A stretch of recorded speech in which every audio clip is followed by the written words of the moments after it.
Hi, നമസ്കാരം. പ്രിയപ്പെട്ടവരെ,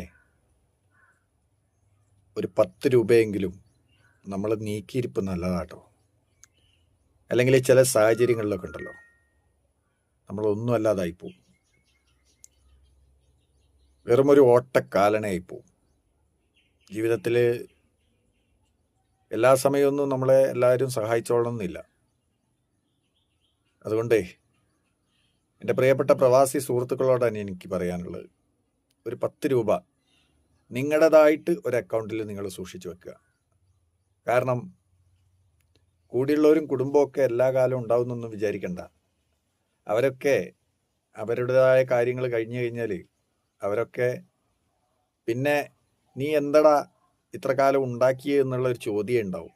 അതുകൊണ്ട് പ്രിയപ്പെട്ട പ്രവാസികളെ, അനുഭവം ഗുരു എന്നൊക്കെ പറയും പോലെ എന്തെങ്കിലുമൊക്കെ ഒരു 10 രൂപ നിങ്ങൾ സൂക്ഷിച്ച് വെച്ചോട്ടോ. ഇത് ഒരു അനുജൻ്റെ വാക്കായിട്ട്, അല്ലെങ്കിൽ ഒരു ജ്യേഷ്ഠൻ്റെ വാക്കായിട്ട്, അല്ലെങ്കിൽ ഒരു കൂട്ടുകാരൻ്റെ വാക്കായിട്ട് എടുത്തോളുക.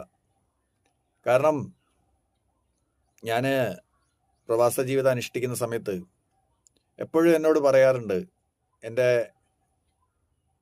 സുപ്പീരിയർ, നീ എല്ലാ ക്യാഷും ഒന്നും വീട്ടിലേക്ക് അയച്ചു കൊടുക്കല്ലോ കേട്ടോ, ഒരു 5 രൂപയെങ്കിലും നീ സൂക്ഷിക്കണമെന്ന് പറയും. നമ്മളങ്ങനെയല്ലല്ലോ ചെയ്യുക. നമ്മുടെ കൂടെയുള്ള ഒരു കുടുംബം, അമ്മ, അച്ഛൻ,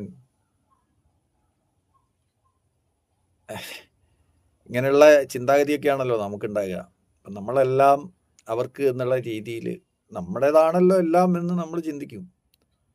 പക്ഷെ ഒരു സന്ദർഭത്തിൽ നമ്മളൊന്ന് വീണാൽ ഈ പറയുന്ന ആരും ഉണ്ടാവില്ല, ഒരാളും ഉണ്ടാവില്ല. കൂടെയുള്ളവരും ഉണ്ടാവില്ല, കുടുംബവും ഉണ്ടാവില്ല, കൂട്ടുകാരും ഉണ്ടാവില്ല, ആരും ഉണ്ടാവില്ല. നമ്മൾ തന്നെ കഷ്ടപ്പെടണം. സത്യമാണ്, ഇതൊരു യാഥാർത്ഥ്യമാണ്. അതുകൊണ്ട് പ്രവാസ ജീവിതം അനുഷ്ഠിക്കുന്ന എൻ്റെ പ്രിയപ്പെട്ട സഹോദരങ്ങളോട് പറയാനുള്ളത്, ഈ അനുജൻ ഒരു വാക്ക്, എന്തെങ്കിലുമൊക്കെ നിങ്ങൾ കാത്തു സൂക്ഷിക്കുക. മനസ്സിലായോ? എല്ലാം നിങ്ങൾ നിങ്ങളുടെ ഭാര്യയ്ക്കും മക്കൾക്കും അയച്ചു കൊടുക്കുമ്പോൾ അവരിവിടെ അടിച്ചു പൊളിക്കും. പിന്നെ പ്രവാസികളെ സംബന്ധിച്ച് പറയുകയാണെങ്കിൽ തിരിച്ചു വരുമ്പോൾ ഒരു അസുഖമായിരിക്കും അവർക്ക്, എന്താ പറയുക, നീക്കിയിരിപ്പ് എന്ന് പറയുന്നത്. അതുകൊണ്ട് ആ അസുഖം ചികിത്സിക്കാനെങ്കിലും ഉള്ള ഒരു പൈസ നമ്മൾ കരുതി വെക്കണം. അല്ലെങ്കിൽ നമ്മൾ വെറും ഓട്ടക്കാലനായി പോവും. മനസ്സിലായോ? സത്യസന്ധമായ ഒരു കാര്യമാണ് മക്കളെ.